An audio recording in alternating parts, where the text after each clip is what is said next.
kita ialah ekonomi yang berasaskan teknologi digital, juga merujuk kepada aktiviti dan urus niaga yang didorong oleh sektor awam dan swasta serta wakil negara untuk menghasilkan, mengadaptasi dan menginovasi teknologi dan perkhidmatan digital berkaitan dengan fungsi sosioekonomi untuk peningkatan kekayaan, produktiviti dan kualiti hidup.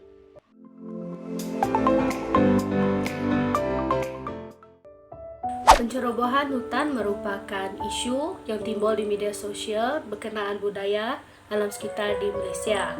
Hal ini demikian kerana pencerobohan hutan merupakan aktiviti mengambil kesempatan terhadap sumber-sumber hutan serta mineral-mineral hutan.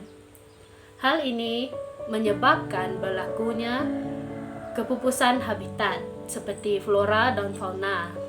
Kesannya adalah flora dan fauna akan kehilangan tempat untuk mereka menetap kerana terdapat manusia yang tamak yang hendak mengambil keuntungan untuk dirinya sendiri.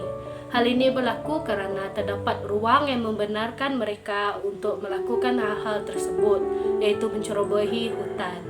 Isu yang seterusnya yang sering terpapar di media sosial ialah penebangan hutan. Pada Januari 2020, di laman Facebook Sinar Harian, terpapar isu penolakan hutan di Kelantan Sayong, menyebabkan penduduk di kawasan berkenaan membantah kerja-kerja penolakan kerana berhampiran dengan kawasan kediaman mereka.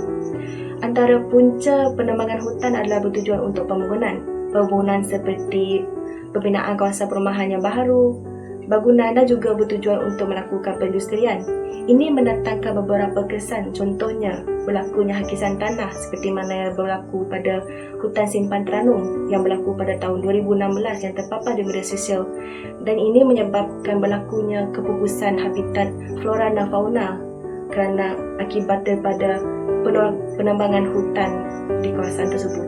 Pencemaran udara merupakan isu-isu yang timbul di dalam media sosial berkenaan budaya alam sekitar di Malaysia. Terdapat banyak punca berlakunya pencemaran udara ini.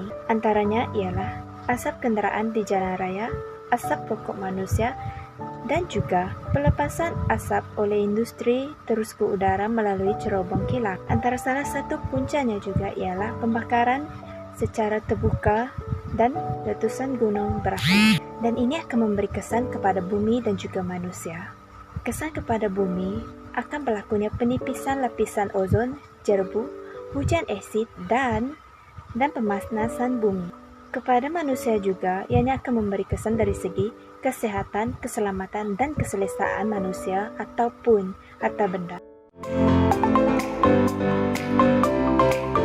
Selamat sejahtera, nama saya Shimei dan nombor metrik 74426 melalui analisis terhadap isu-isu yang timbul dalam media sosial berkaitan dengan budaya alam sekitar di Malaysia, iaitu pencemaran terhadap hutan, air dan udara. Oleh itu, terdapat beberapa cara untuk menyelesaikan isu tersebut, iaitu pengkuasaan undang-undang supaya bersalah tidak berani untuk membuat tingkatan demikian seperti pembalakan secara haram, pembakaran hutan serta pembuangan bahan kimia ke air, sungai dan laut. Selain itu, kerajaan juga boleh mendirikan kawasan zoom hijau. Hal ini dapat memberi tempat perlindungan kepada tumbuhan dan haiwan serta juga dapat mengelakkan pencemaran udara dan air kerana terdapat pengawalan yang bijak oleh kerajaan. Sekian, terima kasih. Nama saya Leong Yutian. Penebangan hutan adalah penukaran tanah dari hutan kepada petani yang telah mengakibat penebangan pokok secara meluas. Ini telah berlaku hakisan tanah dan menyebabkan kejadian tanah runtuh dan tadahan air menjejas bekalaan. Cara yang dapat mengatasi isu penebangan hutan ialah mengekalkan kawasan hutan simpan. Dengan mengekalkan kawasan hutan simpan, kawasan tadahan air adalah terlindung. Ini amat penting untuk penghasilan hujan. Selain itu, pemajuan perumahan dapat menanam seberapa banyak pokok yang boleh di tapak projek mereka. Contohnya, selain mempekalkan oksigen, pokok-pokok ini juga dapat menyerap karbon dioksida dan membantu dalam proses penyeluapan.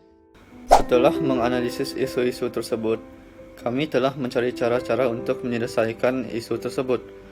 Antaranya ialah Jabatan Perhutanan dan Perkhidmatan harus dibenarkan untuk menembak penceroboh hutan. Hal ini berlaku demikian kerana perompak khazanah alam ini bukannya calang-calang orangnya.